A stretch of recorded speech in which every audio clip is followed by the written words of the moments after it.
आप देख रहे हैं श्री हरि कृपा आश्रम चैनल।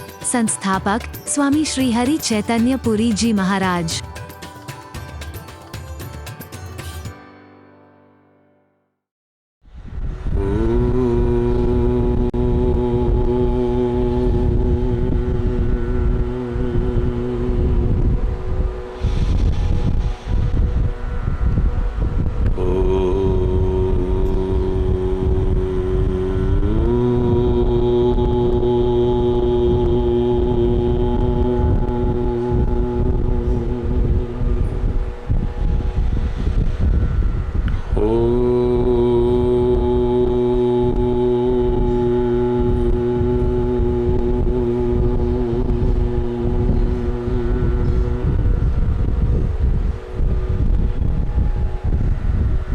सर्वे भवन्तु सुखिनः, सर्वे सन्तु निरामयाः, सर्वे भद्राणि पश्यन्तु,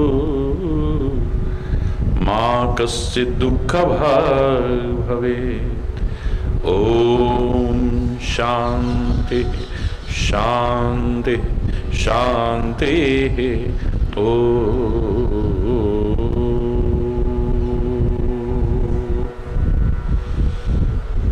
त्वमेव माताश्च पिता त्वमेव त्वमेव बन्धुश्च सखा त्वमेव त्वमेव विद्या द्रविणो त्वमेव त्वमेव सर्वं मम देव देव।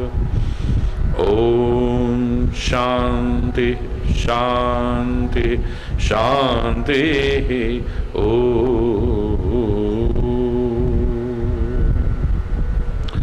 चैतन्य शाश्वतं शांतं व्योमातीतं निरंजनं नादबिंदु कलातीतं तस्मै श्री गुरवे नमः। ओम शांति शांति शांति।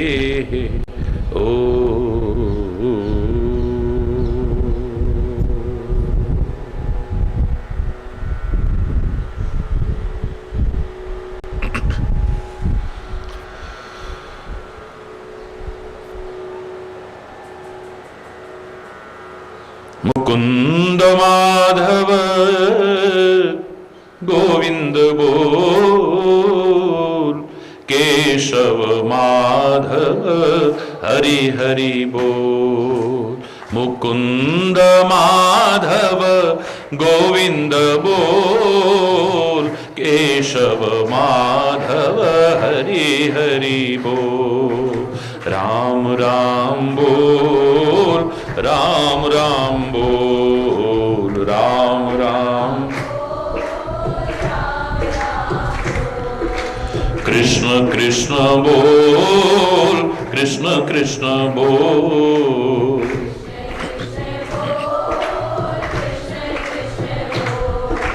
शिव शिव बोल, शिव शिव बोल।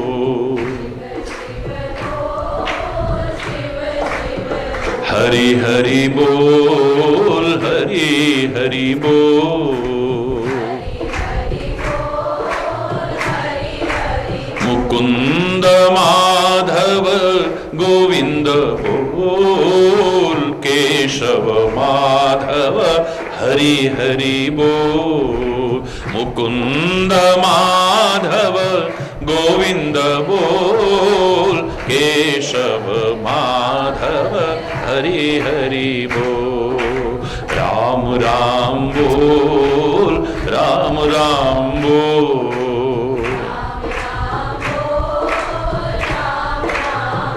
कृष्ण कृष्ण बोल, कृष्ण कृष्ण बोल। शिव शिव बोल, शिव शिव बोल। हरि हरि बोल, हरि हरि बोल।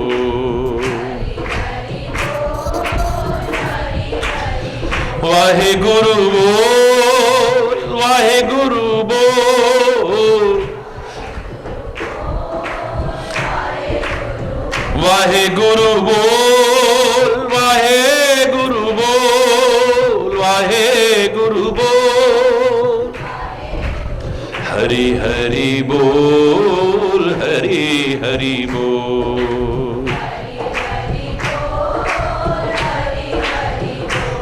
हरि बोल, हरि बोल, हरि बोल, हरि बोल, हरि बोल, हरि बोल, हरि बोल, हरि बोल, हरि बोल,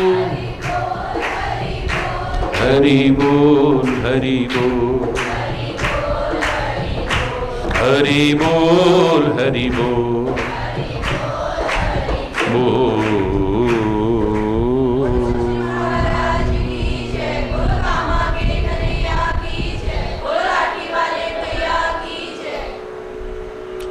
हरि बोल, हरि बोल, हरि बोल। भय प्रगट कृपाला दीन दयाला कौशल्या हितकारी हर्षित महतारी मुनि मनहारी अद्भुत रूप विचारी लोचन अभिरामा तनु घन श्यामा निज आयुध भुजचारी भूषण बनमाला नयन विशाला शोभा सिंधु खरारी कही दुई कर जोरी स्तुति तोरी केहि विधि करहु अनंता माया गुण ज्ञाना तीत यमाना वेद पुराण भनंता करुणा सुख सागर सब गुणयागर जिहि गावहि श्रुति संता सो मम हित लागी जन अनुरागी भयउ प्रगट श्रीकंता ब्रह्मांड निकाया निरमित माया रोम रोम प्रतिवेद कहे मम उर सोबासी यह उपहासी सुनत धीर मति थिर ना रहे उपजा जब ज्ञाना प्रभु मुस्काना चरित बहुत विधि कीन चहे कही कथा सुहाई मातु बुझाई जिहि प्रकार सुत प्रेम लहे माता पुनि बोली सोमति डोली तजहु तात यह रूपा कीजे शिशु लीला अति प्रिय शीला यह सुख परम अनूपा सुनि वचन सुजाना रोदन ठाना होए बालक सुरभूपा यह चरित जिगावई श्री हरि पद पावई तेन परई भवकूपा यह चरित जिगावही हरि पद पावई तेन परई भवकूपा विप्रधेनु सुरसंत हित लीन मनुजय अवतार निज इच्छा निर्मित तनु माया गुण गोपार सियावर राम जय जय राम मेरे प्रभु राम श्री राम जय राम जय जय राम। श्री राम जय राम जय जय राम। श्री राम जय राम जय जय राम। श्री राम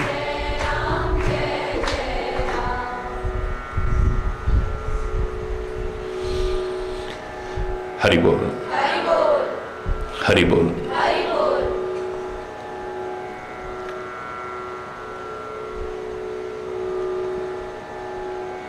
परमात्मा निराकार परमात्मा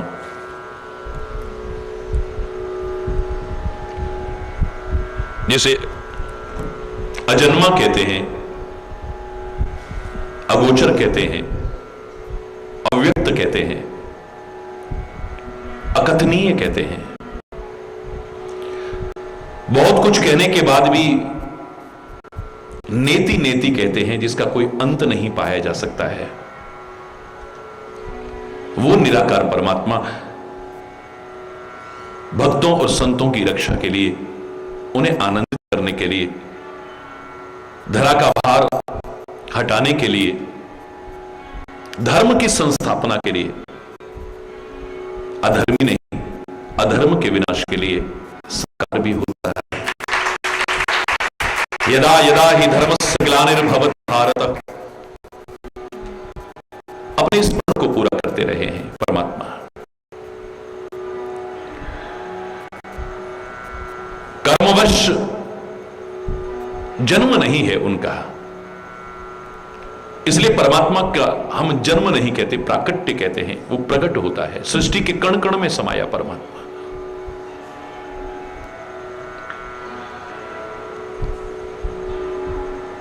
वसुदेव और देवकी की कोई ताकत नहीं कि उस जगत पिता को अपना बेटा बना जाए।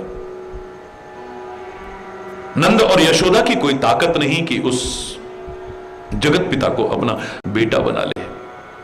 कौशल्या और दशरथ की कोई ताकत नहीं है कि उसे अपना बेटा बना रहा है, लेकिन उनके प्यार में वो ताकत है कि जगत पिता को बेटा बना करके अपनी गोदी में अपने आनंद विहार करा देते हैं।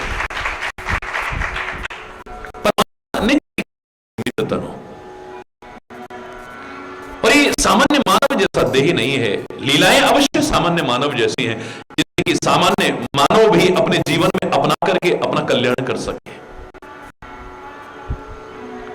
श्री कृष्ण स्वयं कहते हैं, जन्म कर्म च मे दिव्यम, मेरे जन्म और कर्म दिव्य है, अलौकिक है। परमात्मा के शरीर के लिए कहा, चिदानंद में देह तुम्हारी। हे राम, आपकी देह भी चिदानंदमय है। ये कोई प्राकृत देह नहीं है।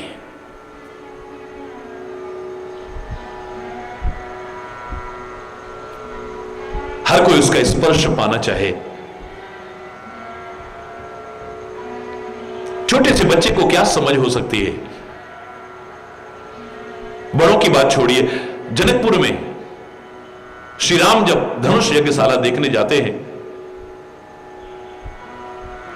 छोटे छोटे बच्चे बहाने से उनके शरीर को छूते हैं। एक बच्चा हाथ लगाता है, हे राम, वहां पर राजन बैठेंगे। दूसरा उसे हटाता है, ऐसे पकड़ लेता है कमर में हाथ रख के, हे राम, वहां पर रानियां और पटरानियां बैठेंगी। दूसरा मौका नहीं देखता है तो हाथ पकड़ लेता है, देखो देखो देखो, वहां पर ऋषि मुनि बैठेंगे, वहां पर गुरुदेव बैठेंगे, वहां पर प्रजा के लोग बैठेंगे। ये दर्शक दीर्घा होगी, ये किसी बहाने से छूने की कोशिश करते हैं।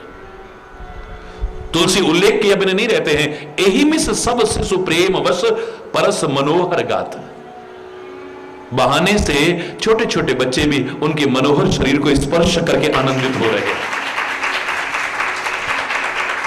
हरि बोल। ये कोई प्राकृत शरीर नहीं है।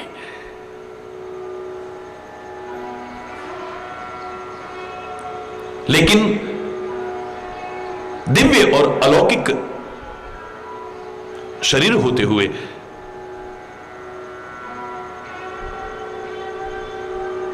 परमात्मा श्री राम हर वर्ग, हर समुदाय को अपनी दिव्यताओं और अलौकिकताओं से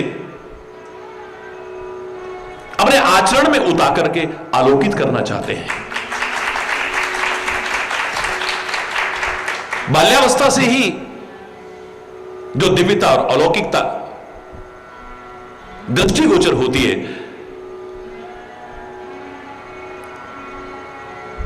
हमारे जीवन का पथ प्रशस्त करती है, हमें सिखाती है कि बाल्यावस्था से ही हमारा जीवन, हमारा आचरण कैसा होना चाहिए। नजरअंदाज ना करें, ये तो बच्चा है, ये तो बच्चा है, ये तो बच्चा है, नहीं। बाल्यावस्था से ही इतने अच्छे संस्कार दो उन्हें, इतने अच्छे संस्कार दो कि भविष्य में उनका निखरने वाला रूप अलग ही नजर आए। और मैंने आपसे कहा था कि ताड़ने वाले होने चाहिए। बाल्यावस्था की हरकतों को देख करके, क्रियाओं को देख करके, रुचियों को देख करके ही भविष्य का वर्णन कर देते हैं। पूत के पांव पालने में दिख जाते हैं कि भविष्य में क्या बनने वाला है, ये क्या होने वाला है। बचपन से ही हमारी परमात्मा श्री राम ने, परमात्मा श्री कृष्ण ने, विभिन्न अवतारों ने, विभिन्न संतों ने, महापुरुषों ने स्वयं अपने जीवन और आचरण के द्वारा बताने की कोशिश की है कि बचपन से ही हमारे अंदर दिव्यता आनी चाहिए, अलौकिकता आनी चाहिए, कुछ विशेषताएं उजागर होनी चाहिए बाल्यावस्था से। मैंने खुद देखा है बचपन में। आज ये व्यवस्था धीरे धीरे भंग होती जा रही है, लेकिन बुजुर्ग लोग जैसे ही बच्चा होश संभालने लगता था ना, उसके आगे रख देते थे, विभिन्न प्रकार के खिलौने रखते थे, उपन्यास भी रखते थे, रामायण भी रखते थे, गीता भी रखते थे, गिल्ली डंडा भी रखते थे, कंचियां भी रखते थे, पता नहीं क्या क्या रख देते थे, भगवान की मूर्तियां भी रखते थे। और देखते थे क्या चीज पकड़ता है। विभिन्न प्रकार के खाद्य पदार्थ रखते थे, ये देखते थे किस चीज में मुंह मारता है ये। हरि बोलना।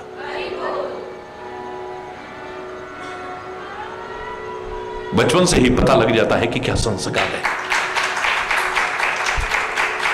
अगर अच्छे संस्कार हैं तो उन्हें परिपक्व करने की कोशिश करो, और अगर गलत संस्कार हैं उन्हें दूर करके अच्छे संस्कार देने की कोशिश करो। अभी तो कच्ची मिट्टी है ना, इसे जैसा ढाल लोगे वैसी ढल जाएगी। पकने के बाद अगर कोशिश करोगे कुछ परिवर्तन की तो टूटने की संभावना है। हरि बोलना। हम अपने बच्चों की कमियों को नजरअंदाज कर देते हैं, नहीं नहीं बच्चा है अभी। अगर कोई कुछ कहे भी तो हमें बुरा लगता है, वो हमारा मोह बोल रहा है। अगर सचमुच हम प्रेम करें ना, उसके जीवन को दिव्य बनाने की कोशिश करें।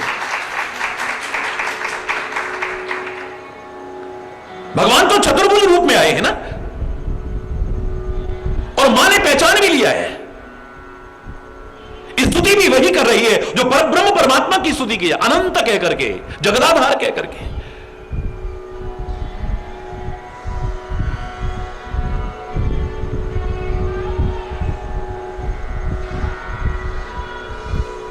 वरदान भी मांगा था ना शत्रुपा ने कि जन्म जन्मांतर में भी मेरा विवेक न कभी दूर हो जाए मुझसे।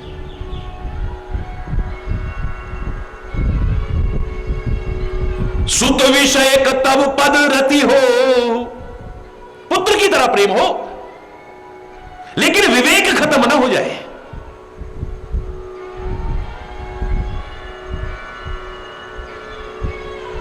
वो हमेशा रहे मेरे साथ।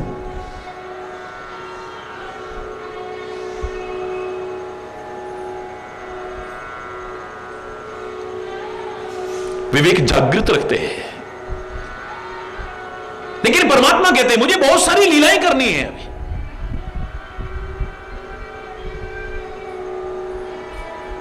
कह मात बुझाई, समझाया है मां को।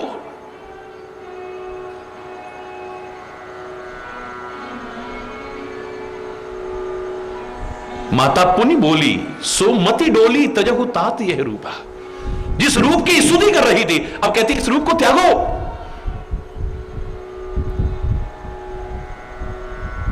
कीजे शिशु लीला अति यह सुख परम अनूपा। बाल लीलाएं करो अपनी। मैं अपना सारा वात्सल्य, अपनी सारी ममता, अपना सारा प्यार ओढ़े सको ए परमात्मा तेरे ऊपर। परमात्मा ने कोशिश की है ये कि सामान्य मानव को सिखाना है, बचपन से ही सिखाने की कोशिश करनी है, तो प्रेरित करके स्वयं बाल बनने की कोशिश की है।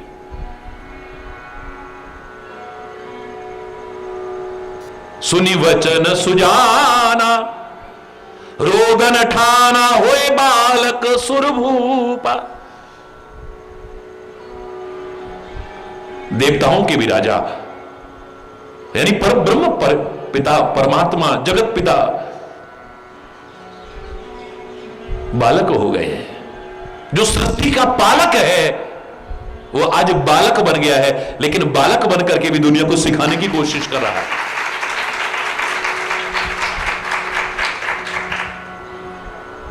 काहे के लिए कर रहा है?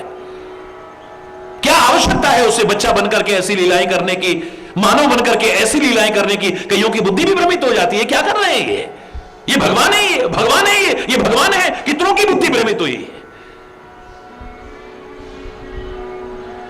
विप्रधेनु सुर संतहित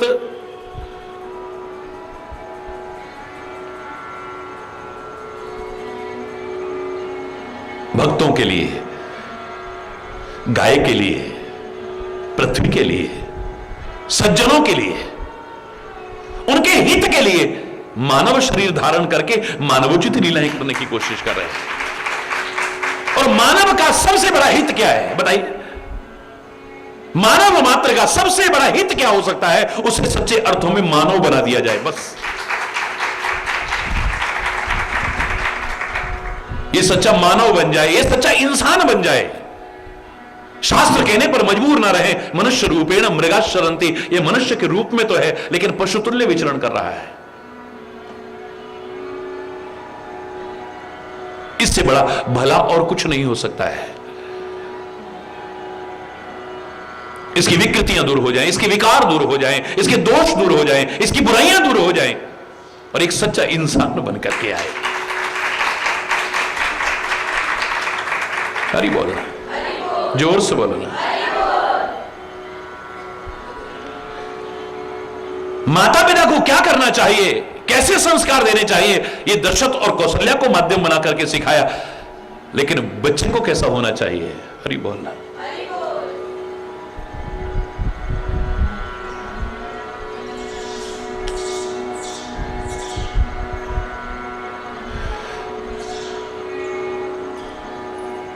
कन्हैया के बालपन को देखो ना, कितनी दिव्यताओं से भरा हुआ है, कितनी अलौकिकताओं से भरा हुआ है। बचपन मात्र 6 वर्ष की अवस्था तक की लीलाएं हैं, ब्रज की वो दिव्य लीलाएं।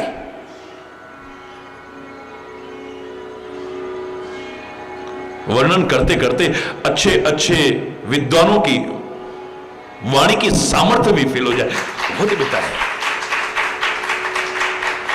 बाल्यावस्था से ही वो तेवर दिखाए हैं, अपने अलौकिकता का परिचय दिया। अभी तो पैदा ही हुए पूतना मारने आ गए, ये उसे भी तार देते हैं। और मैं तो कहा करता हूं क्या अलौकिकता है। शुरुआत हुई है कारागार में जन्म, और जहर से शुरुआत हुई और अंत भी जहर पर होता है। जहर बुझा तीर लगता है चरणों में। वाह वाह मेरे परमात्मा, क्या लीलाएं की हैं। शुरुआत होती है जहर से, पूतना सबसे पहले मारने के लिए आती है और लीला का संवरण भी करते हो जहर से, लेकिन बीच के समय में अमृत पिला गए सारी दुनिया। गीता का अमृत बांट गए, प्रेम का अमृत बांट गए, ज्ञान का अमृत बांट गए। अमृत ही अमृत बांटा है। यही तो विशेषता है मेरे संतों की, मेरे सदगुरु की, मेरे महापुरुषों की, मेरे परमात्मा की, मेरे महादेव की। ये दुनिया को अमृत बांट देते हैं, विष लेने को तैयार है बदले में, दुनिया को सुख पहुंचाते हैं, कष्ट उठाने को तैयार है बदले में। हरि बोल।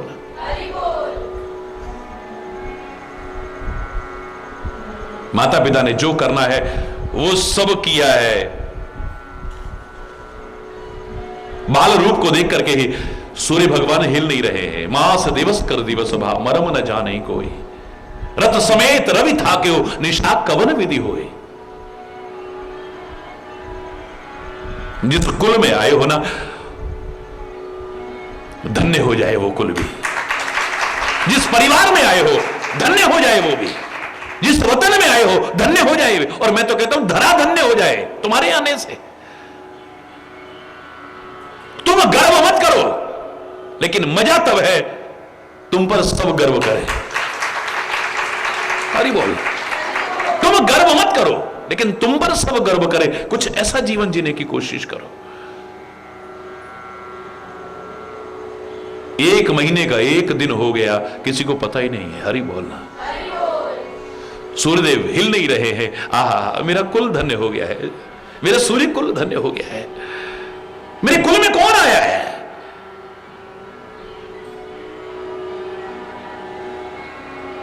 मैं व्यर्थ की तर्क में नहीं पढ़ता हूं, व्यर्थ की बहस में नहीं पढ़ता हूं। कोई कहे कि 1 महीने का 1 दिन कैसे हो सकता है, मैं इतना तो कह सकता हूं कि खुशी के दिन जाते हुए नहीं पता चलते।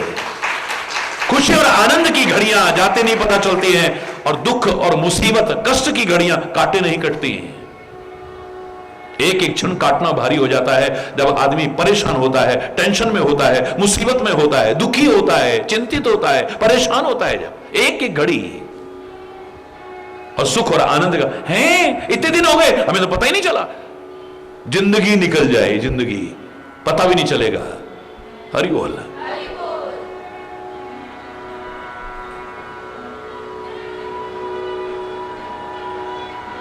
अपनी लीला दिखानी शुरू कर दी है।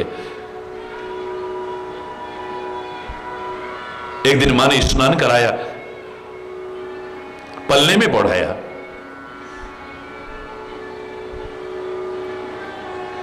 भगवान को भोग लगाने के लिए नैवेद्य तैयार किया है।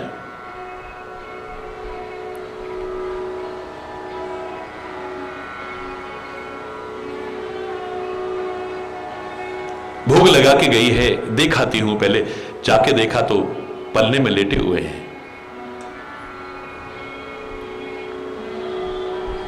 परम संतुष्ट हुई, जाकर के फिर प्रभु के चरणों में निवेदन करने के लिए जैसे ही पहुंची है, क्या देखती है, वहां पर तो भोग लगा रहा है। वहां देखा राम, दौड़ी दौड़ी आई, पल्ले में देखा राम, फिर दौड़ी गई, वहां देखा राम। मति भ्रम, मोर की आन विषय का, ये मेरी बुद्धि का भ्रम है या कुछ और है? ये क्या हो रहा है?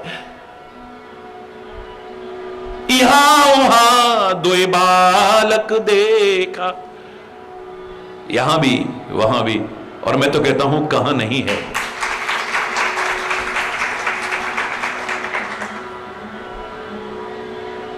सामान्य मानव जैसी लीलाएं करते करते भी अपनी दिव्यता का परिचय दे गए, अपनी अलौकिकता का परिचय दे गए।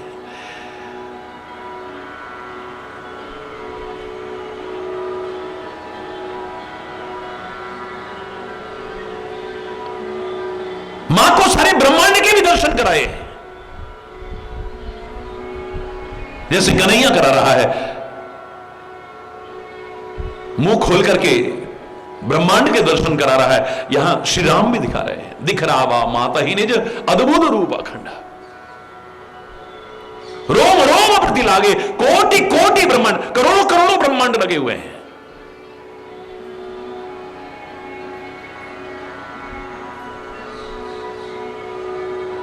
मैंने कहा ना, ये खाली परमात्मा के संबंध में नहीं है, महापुरुषों के संबंध में नहीं है, संतों के संबंध में ही नहीं है, ऋषि महर्षियों के संबंध में नहीं।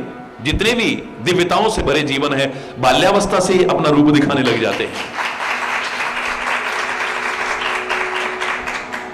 अपने लक्षणों को उजागर करने लग जाते हैं। पूत के पांव फिर कह रहा हूं, पालने में ही दिख जाते हैं। क्या है, क्या बनेगा ये? 6 वर्ष की अवस्था क्या होती है, लेकिन उस 6 वर्ष की अवस्था में जो अलौकिक कार्य परमात्मा श्री कृष्ण ने ब्रज भूमि में किए, शायद 6 जन्म तो क्या 600 जन्म में भी कोई ना कर पाए। हरि बोलना।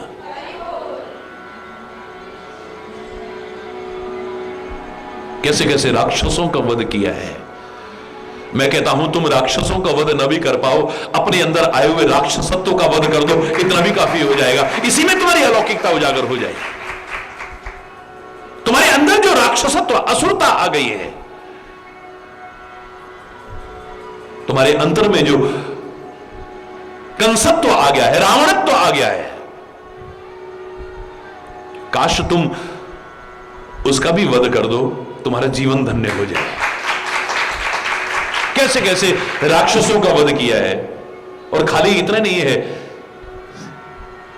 समाज की जो ज्वलंत समस्याएं होती हैं, बाल्यावस्था से ही उनके प्रति इतने जागरूक, पर्यावरण का असंतुलन ना हो जाए, संतुलन बना रहे, इसके लिए कितने जागरूक हैं। एक छोटा सा बच्चा सोच रहा है, ये लोग पेड़ों को काट देते हैं जो हमें जीवन देते हैं, हमें प्राण देते हैं, जो अपने हितकारी वृक्षों को चंद स्वार्थों के लिए लोग काटते हैं। नहीं, इनको काटने से बचाना है। पहले अपने प्यार का जादू फैलाया है और उसके बाद वृक्षों का सहारा लेकर के बांसुरी बजाना शुरू किया है। क्या वो खड़ा होकर के सीधा बांसुरी नहीं बजा सकता है? क्या उसे किसी सहारे की आवश्यकता है जो सारी सृष्टि का सहारा है? वृक्ष का सहारा लेकर के क्यों बजा रहा है? गाय का सहारा लेकर के क्यों बजा रहा है? लोगों के मन में आएगा, इस वृक्ष का सहारा लेकर के कन्हैया ने बांसुरी बजाई है, इस वृक्ष को नहीं काटना है।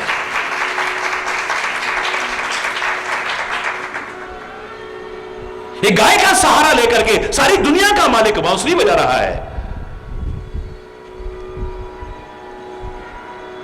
इस गाय का सम्मान करना है, गाय की सेवा करनी है, गाय को अपमान से बचाना है, गौ हत्या जैसे जघन्य अपराध को नहीं होने देना है। ये कितना महान चिंतन है। ये छोटा सा बच्चा, बड़े बड़े भी बोने नजर आए जिसके आगे। हरि बोलना। बड़े बड़े भी। एक छोटे से बच्चे के मन में आया, ये यमुना जी प्रदूषित हो चुकी है, जहरीली हो चुकी, जहरीली। ये काली नाग कौन है? ये प्रदूषण है, ये जहर है।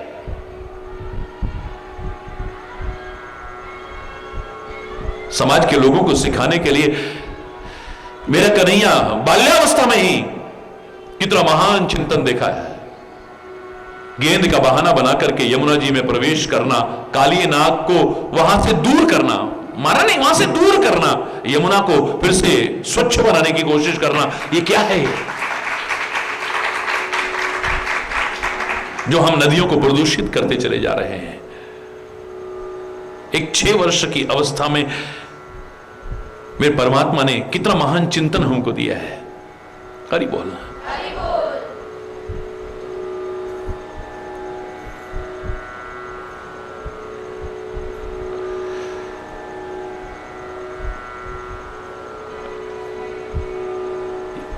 जड़ है ये तुम्हारी, नींव है तुम्हारी बाल्यावस्था। इसे मजबूत बनाना, अच्छी बनाना। इस पर जो जीवन की बिल्डिंग खड़ी होगी ना, बहुत अच्छी खड़ी होगी। फिर आपकी जड़ अगर मजबूत है, बिल्डिंग की नींव अगर मजबूत है, बिल्डिंग चिरस्थायी बनेगी। अगर नींव ही मजबूत नहीं है, कितनी भी सुंदर बना लेना, कितनी भी आकर्षण बना, कब धराशायी हो जाएगी पता भी नहीं चलेगा। पता भी नहीं चलेगा कब धराशायी हो गई हो।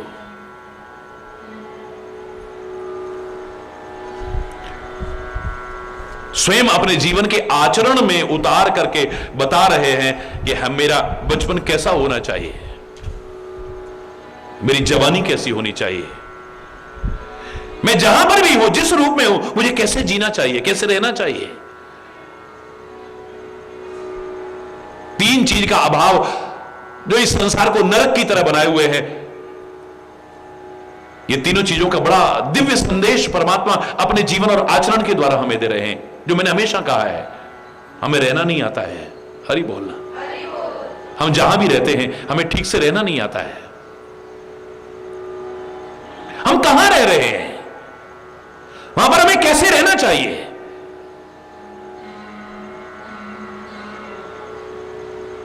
मैंने आपसे कहा था हमें अंतरिक्ष के लिए नहीं बनाया, पर हमें अंतरिक्ष में रहना आ गया। हमें आकाश के लिए नहीं बनाया, लेकिन वहां भी रहना आ गया। हमें सागर के लिए नहीं बनाया, वहां भी रहना आ गया। वर्षों वर्षों लोग रह लेते हैं, सागर की गहराइयों में रहना आ गया। लेकिन जहां रहने के लिए परमात्मा ने बनाया, काश यहां ठीक से रहना आ जाए, स्वर्ग तुल्य वातावरण हो जाए, यहां स्वर्ग उतर आए। उस स्वर्ग को किसने दी? उस स्वर्ग की नहीं, यहां स्वर्ग उतर आए।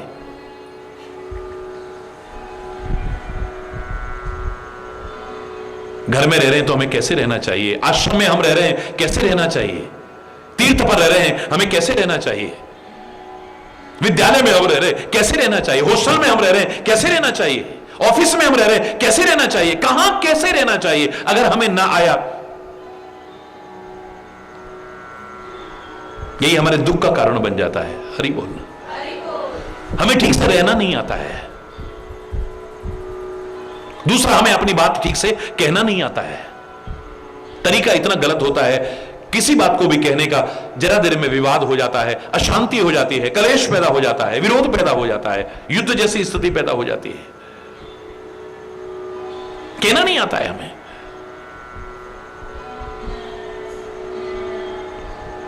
हमारा इंटेंशन खराब नहीं होता कई बार,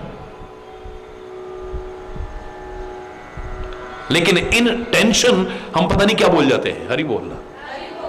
टेंशन में इंटेंशन गलत नहीं है, लेकिन इन टेंशन पता नहीं क्या क्या बोल जाते हैं। क्रोध में क्या क्या बोल जाते हैं, आवेश में क्या क्या बोल जाते हैं, नासमझी में क्या क्या बोल जाते हैं, बिना विचारे क्या क्या बोल जाते हैं। फिर पश्चाताप होता है, ग्लानि होती है, शर्मिंदगी का सामना करना पड़ता है। बाद में हम कहेंगे इंटेंशन, हम कुछ बोल गए होंगे, हमारा इंटेंशन गलत नहीं है। हरि बोलना। जोर से बोलना। ओ यार, मेरे दिमाग उस समय ऐसा था, मेरे दिमाग ऐसा था।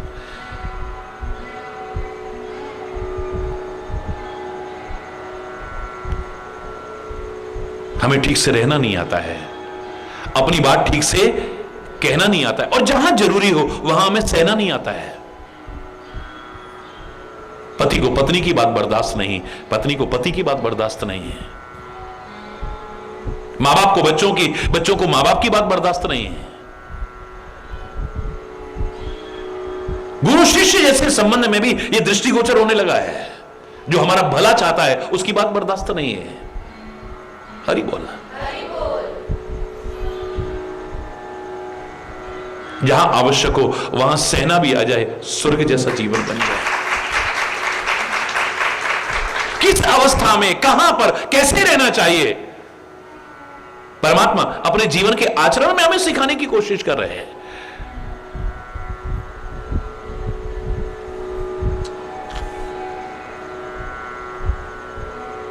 ज्यादा नहीं कह रहा हूं, परमात्मा जो बाल चरित्र भी कर रहे हैं ना, बड़े सुहावने हैं।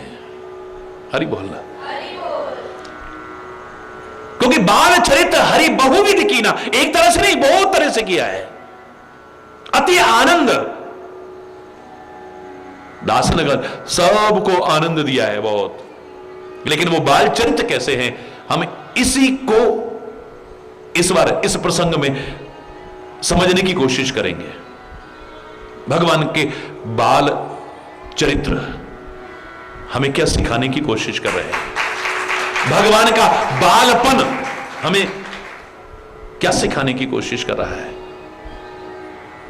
बाल चरित हरि चरित सुहाए, बाल चरित हरि चरित सुहाए, सारद शेष शंभु श्रुति गाए, सारद शेष शंभु श्रुति गाए, बाल चरित हरिचरित सुहाए, बाल चरित हरिचरित सुहाए। भगवान के जो बाल चरित्र हैं अति सुहावने हैं।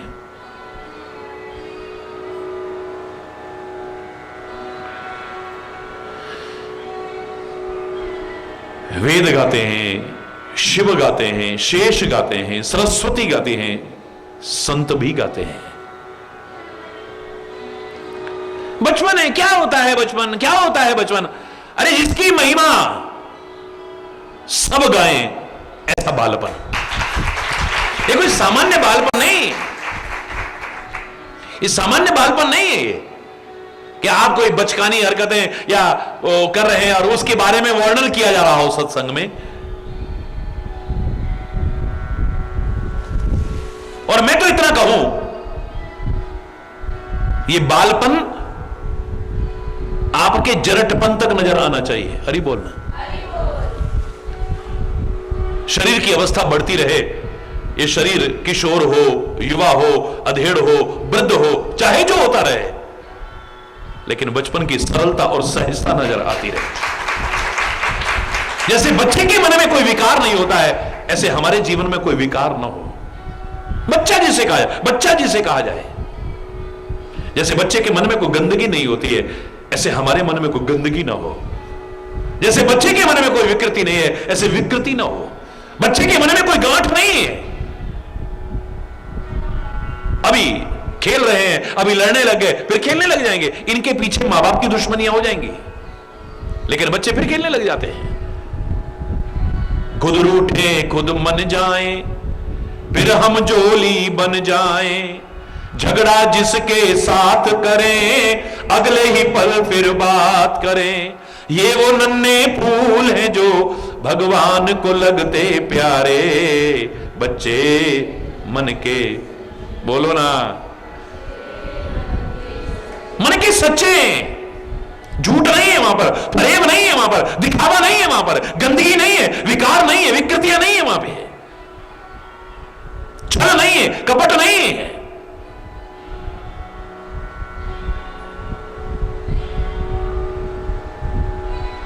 छुपाव भी करेगा तो ऐसा छुपाव करेगा तुम्हें नजर आ रहा है। चीज उठाई, बेटा वापस करो, नहीं मेरे पास नहीं है, वही मेरे पास नहीं है, लो पीछे नजर आ रही है सामने। क्या छुपाएगा वो? तुम्हारी तरह नहीं छुपा कर रख देता है। उधर का सामान उठाया वहां से रखा वहां से वहां, फिर पता नहीं कहां चला गया। हरि बोलना, पता ही नहीं चलेगा कहां चला गया। तुम्हारा बैग भी कोई चेक करे तो नजर नहीं आएगा। हरि बोलना, क्योंकि अपने बैग में नहीं, किसी और के बैग में रख दिया। वहां से उठाया फिर दूसरे के बैग में रख दिया, वहां से उठाया फिर तीसरे के बैग में रख दिया, वहां से फिर हरि बोल, जोर से बोलो ना। छुपा भी है तो कोई ऐसा नहीं है, सीधे सीधे सीधे सीधे हाथ में, मेरे पास नहीं है पापा, मेरे पास नहीं, मम्मी मेरे पास नहीं है, ले हाथ दिखाओ, छोटे छोटे नन्हे नन्हे हाथ। क्या कितनी सरलता है, कितनी सहजता है, कोई दिखावा नहीं है, कोई पाखंड नहीं है, कोई ढोंग नहीं है। चंचलता भी नजर आती है तो बाल सुलभ चपलता है, बाल सुलभ। वो चंचलता नहीं जो तुम्हारे ध्यान को भंग कर दे, वो चंचलता नहीं जो तुम्हें अस्थिर कर दे, वो चंचलता नहीं जो तुम्हारे जीवन को कुमार्ग की ओर ले जाए। बाल सुलभ चंचलता है, बाल सुलभ, और वो तो होनी भी चाहिए, बड़ी अच्छी लगती है। हरि बोलना। बचपने में बचपना नजर नहीं आएगा तो क्या बुढ़ापे में नजर आएगा? छोटे से बच्चे को लेके कई बार जब माँ बाप आते ना, महाराज जी बड़ा चंचल है, महाराज जी बड़ा चंचल है। अरे अब नहीं होगा तो कब होएगा? तेरे अंदर चंचलता अच्छी नहीं लगेगी, लेकिन वो बाल सुलभ चंचलता हो। हरि बोलना। उसमें सरलता हो, उसमें सहजता हो, नाटक ना हो, दिखावा ना हो, गंदगी ना हो, विकार ना हो वहां पर।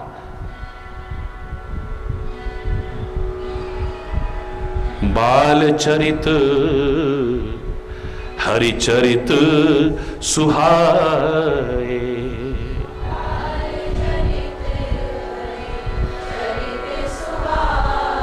बड़े सुहावने, बाल चरित्र भी बड़े सुहावने। शेष जिसकी महिमा गाता है, सरस्वती जिसकी महिमा का गायन करते हैं, भगवान शिव जिसकी महिमा का गायन करते हैं, वेद शास्त्री जिसकी महिमा का गायन, ऐसा बचपना हरिपुर।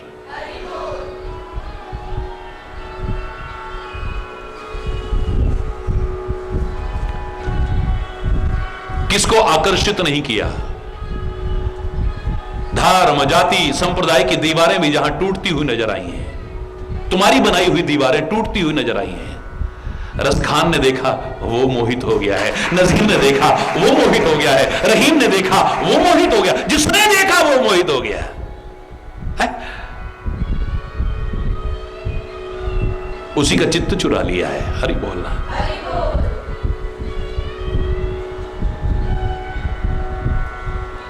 ये कोई आवश्यक नहीं है कि वो सांवला है, काला है, गोरा है, ये इतना महत्वपूर्ण नहीं है। लेकिन जीवन कैसा है, आचरण कैसा है, दिव्यताएं और अलौकिकता हर एक को आकर्षित कर लेती है।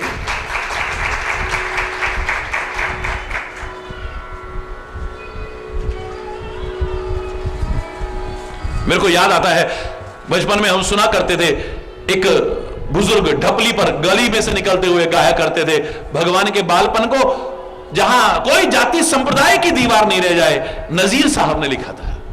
किसने? यारो सुनो ये दधी के लुटैया का बालपन और मधुपुरी नगर के बसैया का बालपन, मोहन स्वरूप नृत्य करैया का बालपन, बन बन के ग्वाल गौए चरैया का बालपन, ऐसा था बांसुरी के बजैया का बालपन, क्या क्या कहूं मैं कृष्ण कन्हैया का बालपन, क्या क्या कहूं मैं कृष्ण कन्हैया का बालपन। जाहिर में सुत वो नंद यशोदा के आप थे, वरना वो आप ही माई थे और आप ही बाप थे। पर्दे में बालपन के ये उनके मिलाप थे, ज्योति स्वरूप कहिए जिन्हें सो वो आप थे। ऐसा था बांसुरी के बजैया का बालपन, क्या क्या कहूं मैं कृष्ण कन्हैया का बालपन। उनको तो बालपन से ना था काम कुछ जरा, संसार की जो रीत थी उसको रखा बजा। मालिक थे वह तो आप ही, उन्हें बालपन से क्या, वो बालपन जवानी बुढ़ापा सब एक था। ऐसा था बांसुरी के बजैया का बालपन, क्या क्या कहूं मैं कृष्ण कन्हैया का बालपन। बाले थे बिरजराज जो दुनिया में आ गए, छोटे से बाले थे बिरजराज जो दुनिया में आ गए, लीला के लाख रंग तमाशे दिखा गए। इस बालपन के रूप में कितनों को भा गए, एक ये भी थी लहर जहां को जता गए। ऐसा था बांसुरी के बजैया का बालपन, क्या क्या कहूं मैं कृष्ण कन्हैया का बालपन, क्या क्या कहूं मैं कृष्ण कन्हैया का बालपन। पर्दा न बालपन का वो करते अगर जरा, क्या ताव थी जो कोई नजर भर के देखता। अगर ये बचपन का बहाना ना बनाते, किसी की मजाल थी उनसे आंखें भी मिला जाता कोई। हरि बोलना, जरा जोर से बोलो ना। परदान बालपन का वो करते अगर जरा, क्या ताव थी जो कोई नजर भर के देखता। झाड़ों पहाड़ देते सभी अपना सुर झुका, पर कौन जानता था जो कुछ उनका भेद था। ऐसा था बांसुरी के बजैया का बालपन, क्या क्या कहूं मैं कृष्ण कन्हैया का बालपन। अब घुटनियों का उनके मैं चलना बयां करूं, घुटनों पे चलना शुरू किया है, या मीठी बातें मुंह से निकलना बयां करूं, या बालकों में इस तरह पलना बयां करूं, या गोदियों में उनका मचलना बयां करूं। ऐसा था बांसुरी के बजैया का बालपन, क्या क्या कहूं मैं कृष्ण कन्हैया का बाल। क्या क्या पाटी पकड़ के चलने लगे जब मदन गोपाल, धरती तमाम हो गई एक आन में निहाल। बासुकी चरण छुअन चले छोड़ के पाताल, आकाश पर भी धूम मची देख उनकी चाल। ऐसा था बांसुरी के बजैया का बालपन, क्या क्या कहूं मैं कृष्ण कन्हैया का बालपन, क्या क्या कहूं मैं कृष्ण कन्हैया का बालपन। करने लगे ये धूम जो गिरधारी नंदलाल, एक आप और दूसरे साथ ग्वाल बाल, माखन दही चुराने लगे सबके देखभाल, दी अपनी माखन चोरी की घर घर में धूम डाल। ऐसा था बांसुरी की बजैया का बालपन, क्या क्या कहूं मैं कृष्ण। कोठे में होए फिर तो उसी को ढंढोरना, मटका हो तो उसी में जाके मुख को बोरना, ऊंचा हो तो भी कंधे पे चढ़ के न छोड़ना, पहुंचाना हाथ तो उसे मुरली से फोड़ना। मटका हो तो उसी में जाके मुख को बोरना, ऊंचा हो तो भी कंधे पे चढ़ के न छोड़ना, पहुंचाना अगर हाथ तो मुरली से फोड़ना। ऐसा था बांसुरी के बजैया का बालपन, क्या क्या कहूं मैं। घर चोरी करते ग्वालिन आ गई कोई वहां, और उसने आ पकड़ लिया तो उससे बोले वहां, मैं तो तेरे दही की उड़ाता था मक्खियां, खाता नहीं था मैं तो निकाले था चींटियां। ऐसा था बांसुरी के बजैया। एक नन्हा सा बच्चा, नहीं नहीं नहीं मैं खा थोड़ी रहा था, मैं तो चींटी बीन रहा था, मैं तो मक्खी। अरे इस पर तो कोई भी निहाल हो जाएगा। अरे बोलना, क्या क्या कहूं मैं कृष्ण कन्हैया का बालपन। गुस्से में कोई हाथ पकड़ती जो आन कर, तो उसको वो स्वरूप दिखाते थे मुरलीधर, जो आप ही ला के धरती वो माखन कटोरी भर, गुस्सा वो उसका आन में जाता वहां उतर। ऐसा था बांसुरी के बजैया का बालपन, क्या क्या कहूं मैं कृष्ण कन्हैया का बालपन, क्या क्या कहूं मैं। उनको तो देख ग्वालिने जो जान पाती थी, घर में इसी बहाने से उनको बुलाती थी, जाहिर में उनके हाथ से वो गुल मचाती थी, पर्दे से वो ही कृष्ण की बलिहारी चाहती थी। ऐसा था बांसुरी के बजैया का बालपन, क्या क्या कहूं मैं कृष्ण का नहीं। एक दिन अगर माखन चोरी करने नहीं आया, जान निकल जाती थी। आज जो लोग शंकाएं करते हैं ना, बुराइयां करते हैं, मैं तो वह रहस्य भी बताता हूं, लेकिन मैं एक बात कहता हूं, अरे जिनका चोरी कर रहे हैं वो तो उन पर निहाल जा रहे हैं, बलिहार जा रहे हैं, तुम्हें क्यों परेशानी हो रही है। अरे बोलना। बाहर से चाहे नाटक करती थी, मैया तेरो लाला माखन ले गयो, अरे मैया तेरो माखन मटकी फोड़ गयो, पर एक दिन ना आए फोड़ने तो उनकी जान निकलती थी। अरे बोलना। उनको तो देख ग्वालिने जो जान जाती थी, घर में इसी बहाने से उनको बुलाती थी, जाहिर में उनके हाथ से वो गुल कचाती थी, पर्दे से वो ही कृष्ण की बलिहारी जाती थी। ऐसा था बांसुरी के बजैया का बालपन, क्या क्या कहूं मैं कृष्ण। कहती थी दिल में दूध जो अब हम छुपाएंगे, कहती थी दिल में माखन वो हम छुपाएंगे, श्री कृष्ण इसी बहाने मेरे घर में आएंगे, और जो हमारे घर में वो माखन न पाएंगे तो उनको क्या गरज है वो काहे को आएंगे। ऐसा था बांसुरी के बजैया का बालपन, क्या क्या कहूं मैं कृष्ण कन्हैया का बालपन। सब मिल यशोदा पास ये कहती थी जाके वीर, अब तो तुम्हारा काना हुआ है बड़ा शरीर, देता है हमको गालियां और फाड़ता है चीर, छोड़े दही न दूध ना माखन कई महीना खीर। माता यशोदा उनकी बहुत करती मिनतियां, और कान को डराती उठा मन की साटियां, तब कान जी यशोदा से करते यही बयां, तुम सच न मानो मैया ये सारी है झूठियां। माता कभी ये मुझको पकड़ के ले जाती हैं, और गाने अपने साथ में मुझसे गवाती है, सब नाचती हैं और मुझे भी नचाती हैं, आप ही तुम्हारे पास ये फरियाद लाती हैं। ऐसा था बांसुरी के बजैया का बालपन, क्या क्या कहूं मैं कृष्ण कन्हैया का बाल। मैया कभी ये मेरी झुगलियां छुपाती हैं, जाता हूं राह में यही छेड़ जाती हैं, आप ही मुझे उठाती हैं, आप ही मनाती हैं, मारो इन्हें ये मुझको बहुत ही सताती हैं। ऐसा था बांसुरी के बजैया का बालपन, क्या क्या कहूं मैं कृष्ण कन्हैया का बालपन, क्या क्या कहूं मैं कृष्ण कन्हैया। एक रोज मुंह में कान ने माखन छुपा लिया, पूछा यशोदा से तो वहां मुंह बना दिया, दिया, मुंह खोल तीनों लोक का आलम दिखा दिया, एक आन में दिखा दिया और फिर भुला दिया।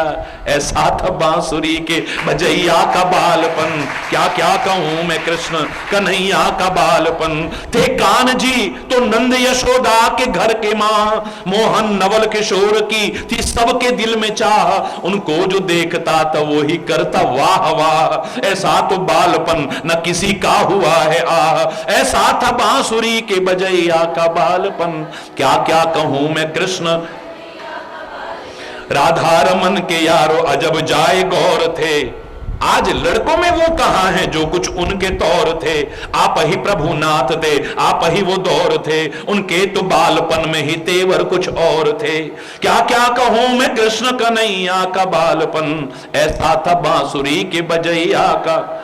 होता है यूं तो बालपन हर एक का ही भला, पर उनके बालपन में तो कुछ और भेद था।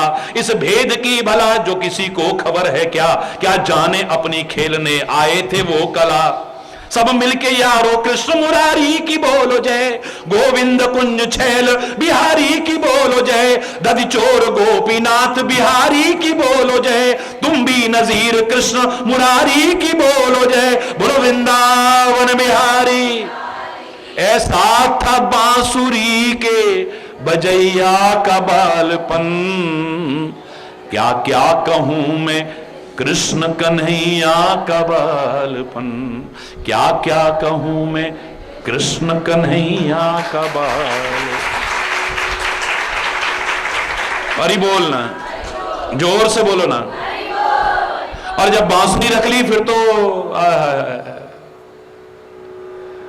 जब मुरलीधर ने मुरली को अपने अधर धरी, क्या क्या प्रेम प्रीत भरी उसमें धुन भरी, ले उसमें राधे राधे की हरदम भरी खरी, लहराई धुन जो उसकी इधर और उधर पड़ी, सब सुनने वाले कह उठे जय जय हरि हरि, सब सुनने वाले कह उठे जय जय हरि हरि। ऐसी बजाई कृष्ण कन्हैया ने, ग्वालों में नंदलाल बजाते वो जिस घड़ी, गौएं धुन उसकी सुनने को रह जाती थी खड़ी, गलियों में जब बजाते थे वे उसकी धुन बड़ी, ले ले के अपनी लहर जहां कान में पड़ी, सब सुनने वाले कह उठे जय जय हरि हरि। ऐसी बजाई कृष्ण कन्हैया ने बांसुरी, मोहन की बांसुरी में क्या क्या कहूं जतन, मोहन की बांसुरी में क्या क्या कहूं जतन, ले उसकी मन की मोहनी धुन उसकी चितहरण, ले उसकी मन की मोहनी धुन उसकी चितहरण, उस बांसुरी का आन के जिस जाहुआ भजन, क्या जल पवन नजीर पखेरू व क्या हिरण, सब सुनने वाले कह उठे जय जय हरि हरि। ऐसी बजाई कृष्ण कन्हैया ने। ऐसे बचपन तो सब निहाल हो जाएं, बलिहार हो जाएं। हरि बोल, जोर से बोलो ना। और फिर मर्यादा पुरुषोत्तम का जीवन तो फिर हरि बोलना, उसका तो कहना ही क्या है, जहां कदम कदम पर मर्यादाओं के अलावा कुछ नजर ही नहीं आता है। जो मर्यादित जीवन की प्रेरणा देते हैं हमें, जो स्वयं ही नहीं हमें भी सिखाते हैं कि तुम खाली पुरुष मत बनो, पुरुषोत्तम बनने की कोशिश करो, मर्यादाओं का जीवन में अपना करके मर्यादा पुरुषोत्तम बनने की कोशिश करो। हरि बोलना। बाल चरित हरि चरित सुहाए, बाल चरित हरि शारद शेष शंभु श्रुति गाए।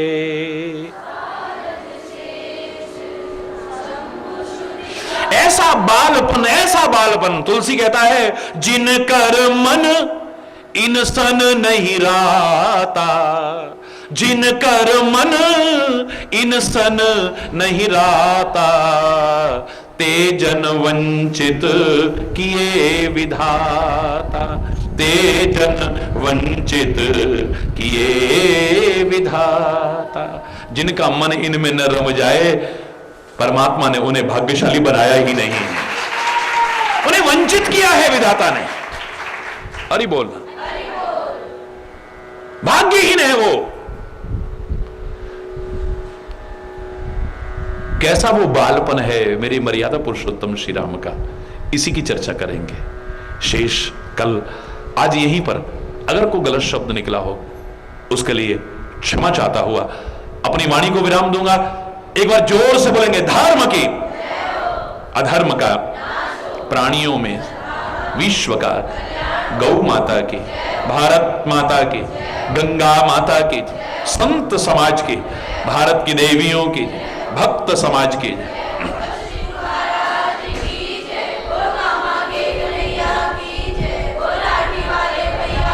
बोल वृंदावन बिहारी लाल की जय। जय जय श्री राधे श्याम राम। हरि बोल, हरि बोल।